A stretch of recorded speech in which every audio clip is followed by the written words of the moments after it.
Welcome to Reading with Waylon. Today we're reading the book Lolita by Vladimir Nabokov. He sounds Russian.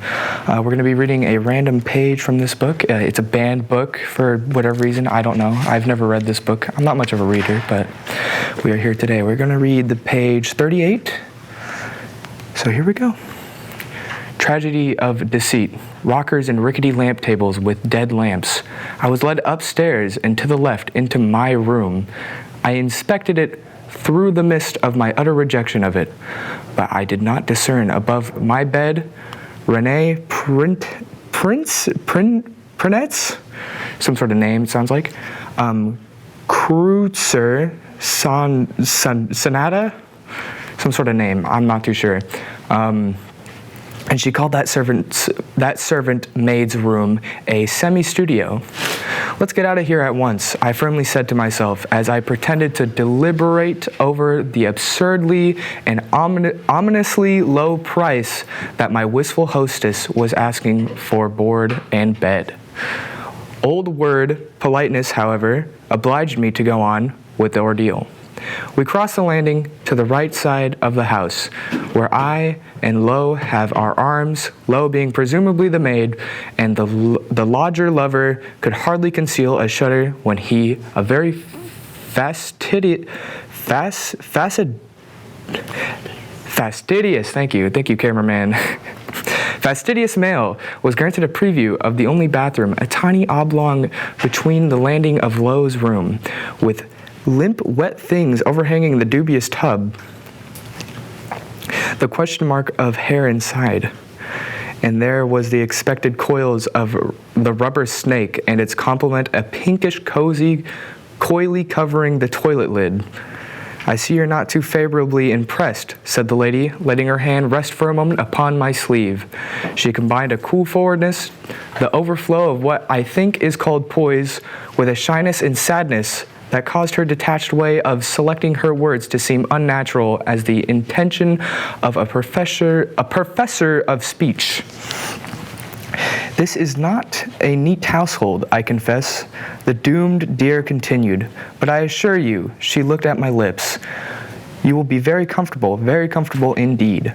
Let me show you the garden. The last more brightly with a kind of whimsome toss of the voice. Reluctantly, I followed her downstairs again, then through the kitchen and at the end of the hall, on the right side of the house, the side where also the dining room and the parlor were, under my room. On the left, there was nothing but a garage. In the kitchen, the negro maid, a plump, youngish woman, said she took her large, glossy black purse from the knob of the door leading to the back porch. I'll go now, Miss Hayes. Yes, Louise answered. Miss Hayes with a sigh. I'll settle with you Friday. We passed onto a small pantry and entered the dining room.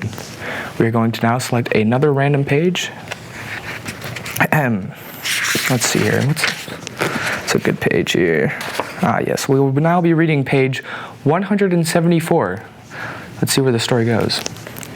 Until I could safely marry my little Griol, for the confess that depending on the condition of my glands and ganglia, I should switch in the course of the same day from the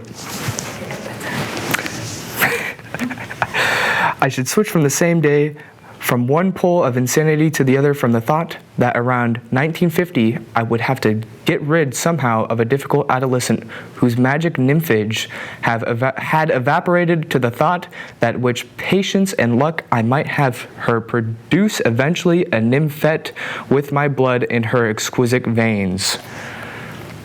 Okay, a Lolita the second, who would be 8 or 9 around 1960, when I still be dans la force de l'âge, some French word, I don't read French. Indeed, the telescopy of my mind, or unmind, was strong enough to distinguish in the remoteness of time a Violard encore vert, or was it green rot, bizarre tender, salivating Dr. Humbert practicing on supremely lovely Lolita, the third art of being a granddad. I think we're going to end things right there. Thank you for joining Waylon's reading session. You guys have a good day.